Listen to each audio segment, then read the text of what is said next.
sure. I'd be ashamed to get through this, and it looks like I'm good. So what I'm going to do is go through each of the questions, and on the next slide, the answer will be there, and I'll give you guys a chance to answer the question on your own, and then I'll go on to the answer, and some of these slides will have some rationale after them.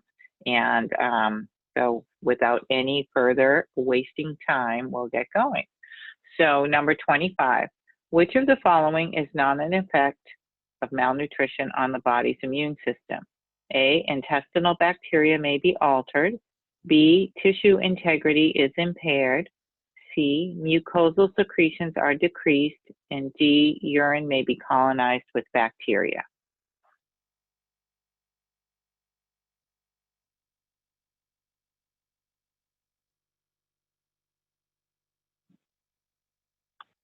Okay, so the answer to this question is D, urine may be colonized with bacteria. And this is one of the questions that I always struggle with because I miss that not. So which of the following is not an effect of malnutrition on the body's immune system? And the correct answer is urine may be colonized with bacteria. And speedy, when I go through a question quickly, I might be quick to pick one of the three which are an effect of malnutrition on the body's immune system. So just a warning, a word to the wise to read the questions carefully. Lyme disease is commonly found in all of the following regions in the United States except A, Mid-Atlantic, A, New England, B, Mid-Atlantic, C, Upper Midwest, and D, Southeast.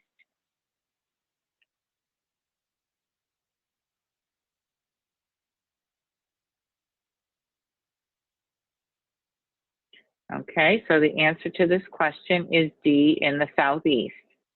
For now, anyway, with global warming, we may see more Lyme disease as the climate becomes hotter and drier in other parts of the country.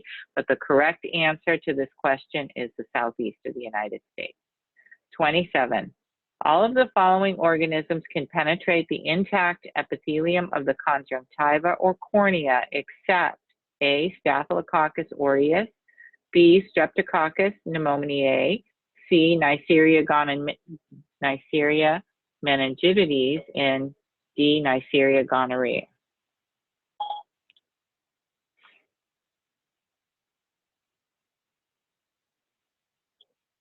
The answer to this question is Staphylococcus aureus. So all of the following organisms can penetrate the intact epithelium of the conjunctiva or cornea except for staph. So Strep pneumoniae, Neisseria meningitidis, and Neisseria gonorrhea can get into the eye on their own, but staph cannot. 28. A patient is admitted with pruritic lesions on the hands, webs of fingers, wrists, the extensor surfaces of the elbows and knees, and the outer surfaces of the feet, armpits, buttocks, and waist. The most likely diagnosis is A, scarlet fever, B, herpes zoster, C, scabies, and D, measles, which we are seeing here in Washington State. As of today, we have 50 cases of measles and so many contacts to investigate. So our colleagues in Clark County and King County and many of my state friends are working very hard on this completely preventable outbreak. So the answer to this question is scabies, and for some reason, there's a lot of questions in the study guide on scabies, so definitely well worth reading the chapter on scabies in the APIC text. 29, which of the following is not likely to contaminate total parenteral nutrition? A, Mycobacterium fortuitum, B, Candida albicans, C, Pseudomonas aeruginosa, and D, Staphylococcus epidermidis.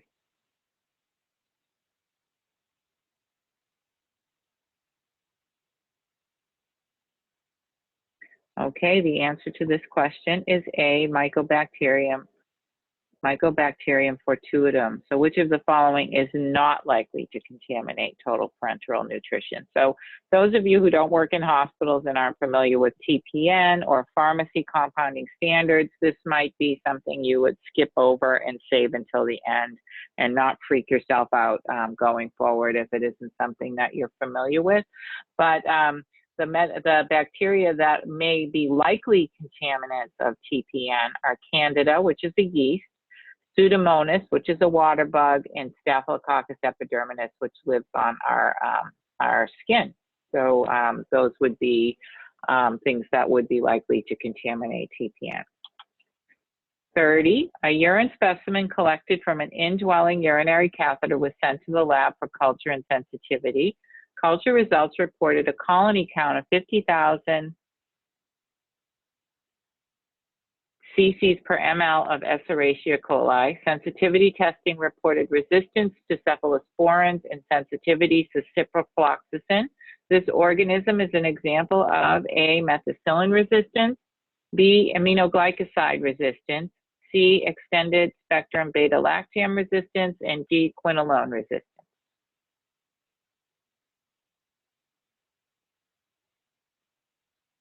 Okay, the answer to this one is C, extended spectrum beta-lactam resistance. And what is that? I had no idea in 2016 when I was studying for this test, hence the slide. So ESBLs are enzymes that mediate resistance to extended spectrum third generation cephalosporins. So third generation cephalosporins include cephcazidine, cefotaxime, and ceftriaxone, and the monobactams, which include aztreonam. They do not affect cephamycins, which are cefoxetin and cefotetan, or the carbapenems, which include meropenem and imipenem. There's a link on this slide that you can go to. These slides are available in the Google Drive, and you can look at a bigger discussion about what ESBLs are. 31, a patient has a nasal swab positive for methicillin-resistant Staphylococcus aureus in the absence of symptoms. This is an example of A, normal flora, B, colonization, C, asymptomatic infection, and D, symptomatic infection.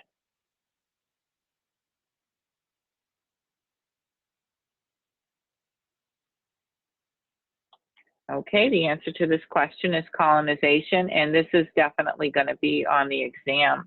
They always ask questions about the difference between colonization and asymptomatic infection. Which of the following is not a mechanical barrier to infection?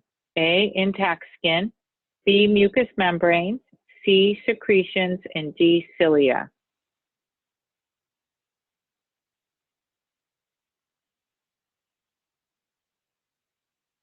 Okay, the answer to this one is C, secretions. And I feel like this is kind of a tricky question, but you have to go back to it and look at mechanical barrier and look at the three that do have something in common.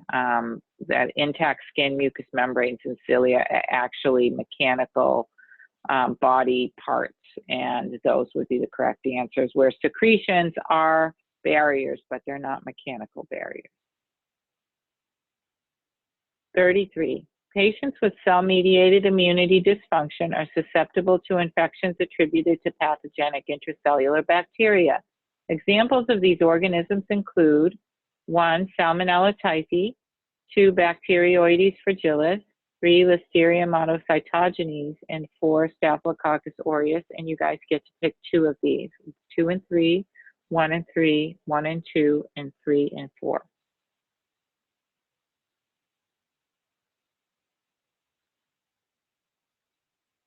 Kind of a hard question. Okay, the correct answer is 1 and 3, Salmonella typhi and Listeria monocytogenes are susceptible. So people with cell-mediated immunity dysfunction are susceptible to these infections, and they're attributed to pathogenic intracellular bacteria. What is the name for a substance that prevents water-soluble elements such as antibiotics and disinfectants from reaching pathogens?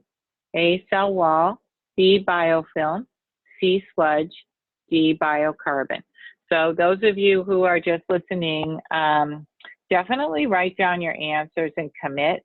If you have the study guide, you can have the study guide open and be filling in your answers, and the ones you get wrong, you can look at the rationale after. If I don't have a rationale for you, we're all going to have different things that we get right and wrong, but that is a good way to use this hour. So biofilm is the name of a substance that prevents water-soluble elements such as antibiotics and disinfectants from reaching pathogens. 35. A gram-negative bacterium that is responsible for chronic antral gastritis and is a major factor in peptic ulcer disease is A. Streptococcus pyogenes, B. Salmonella typhi, C. Clostridium difficile, and D. Helicobacter pylori.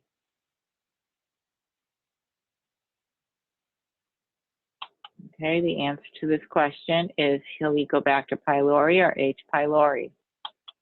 The spirochete, Borrelia burgdorferi, is the agent responsible for A. Legionnaire's disease, B. Lyme disease, C. Aseptic meningitis, and D. syphilis.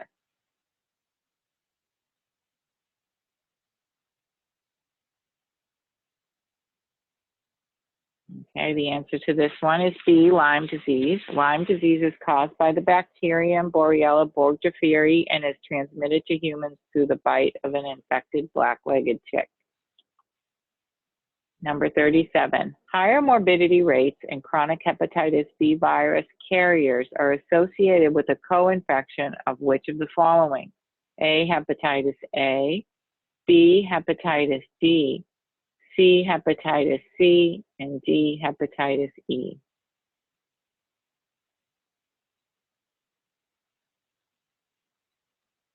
The answer to this question is hepatitis D. It's also known as delta hepatitis. It's uncommon in the United States. It's an incomplete virus that requires the helper function of hepatitis B to replicate. It only occurs among people who are infected with hepatitis B virus. There is no vaccine, but it can be prevented by the hepatitis B vaccine in those who are not already infected. And I feel like that would be a good question on the CIC exam in terms of the vaccine protection that is offered to people with hepatitis D. I don't know if it is a question, but and I just learned about this through the study guide. We just had our first case that I was aware of in Washington a couple months ago. 38, gram stains classify an organism as gram-positive or gram-negative. The determinant factors for gram stains are cell wall components of peptidoglycans, lipids, polysaccharides, and mycolic acid.